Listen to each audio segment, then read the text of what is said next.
Hello and welcome to Aurelian University. In this video, we're going to talk about a special method called the init or initialize method. And the init method is a built-in method that we can modify. So if we don't write it into our object, it will technically already be there. It just will have some default behavior that we may not like. And if we don't modify it, here we go. If we don't modify it, it has default behavior.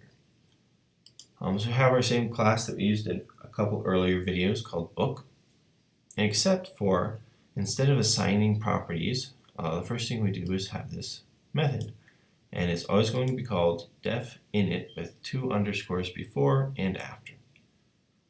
So say we want to not be stuck with the same title and author as a default for whatever book object we create. We want to create an object with a specific title and author, so we don't have to change them in separate lines of code. What we can do here is when we initialize book, or so when we create a new instance of this object book, we will put our title and author in here, and it will set the author automatically to whatever read the title and the author to what we want it to be. And notice here that it also, the init method, just like normal methods, has to have the self parameter in it as well. So that's a normal feature of methods.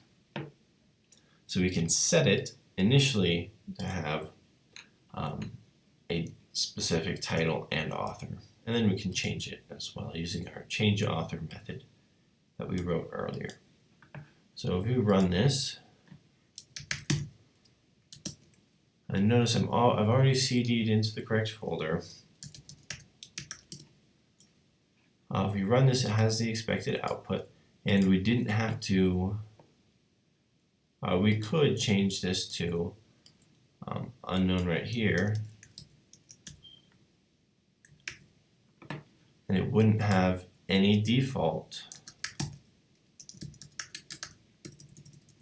Sorry. It wouldn't have any default.